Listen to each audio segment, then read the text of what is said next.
Staying with that story, Professor Felix Patrikeeff is the head of politics at the University of Adelaide and an expert on North Korea.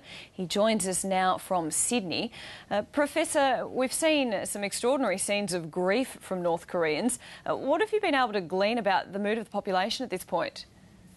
Part of it is almost certainly genuine, and we know that the regime has built up a very, very strong propagandist line, has maintained a very cauterized and sanitized view of the world in North Korea itself. So very few people know what goes on beyond the borders. And the result is that it's almost an ideal stage-managed environment.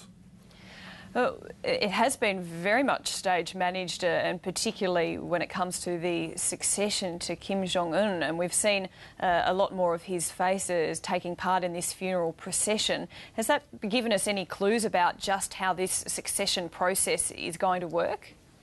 It'll probably work the same way that it did for his illustrious predecessor, Kim Jong-il, and that is that there will be a couple of years at the very minimum of preparation, with the man that was mentioned in the clip, Jang, taking over as something of a regent.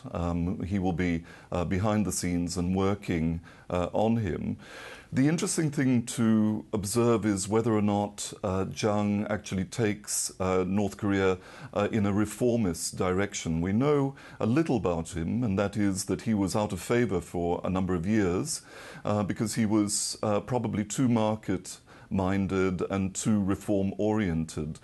So we may actually see a little bit of opening up of North Korea as a result of his quasi-regency. Now, we know that the US and China and other nations will be wanting to use this as an opportunity to try and encourage any of those sorts of reformist tendencies. Have they figured out how to go about that, how to approach this situation yet? I feel a little bit disappointed that America is not pushing in the direction of people-to-people contact, but rather trying to get North Korea back to the table to discuss nuclear disarmament. While that is very important, I think at this stage it's far more important to actually build up that all-important person-to-person link. And what about relations between the North and the South? What are we expecting there? A little bit of turmoil as the South tries to work out precisely which direction the North will take. It's interesting that the South actually didn't know their intelligence service, which presumably ranks about the highest in terms of understanding what's going on behind that North Korean curtain, that they didn't know that Kim Jong-il had died until North Korean state authorities had actually put out a message to the world to say that he had gone.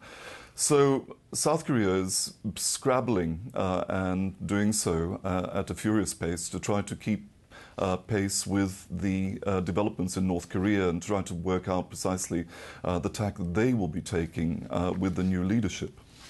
Professor Felix Patrikeeff, thanks very much for taking us through the situation of what is indeed a very opaque situation. It's a pleasure. Very opaque, and can't believe the grief, the wailing by the North Koreans. The scenes are just extraordinary. Although, as Dr. Scott Birchall, who joined us on the couch earlier in the morning, pointed out that sometimes scenes of mass hysteria can come up in other occasions. And if you've ever seen a crowd at a Justin Bieber concert, I think you've seen very hard to explain scenes of mass hysteria there as well. So. Yeah, I wouldn't know that, of course, but. I read something interesting yesterday that there are various myths associated with Kim Jong-il. The fact that he got 11 holes in one during one round of golf, and he was born basically under celestial stars. He apparently one of the myths was that he controlled the weather. He was so all-powering that he controlled the weather, and of course the minute he dies we saw that very grey, sleet-ridden, snowy streets of Pyongyang for that funeral cortege yesterday. Which would add to that mystique around it. Yeah, he's gone and all of a sudden the weather turns bad, so it's something I bet a lot of people didn't know about. He now recently departed, although not too lamented, dear leaders. So very serious questions being asked about where that country goes from here and how long the Stalinist regime will continue.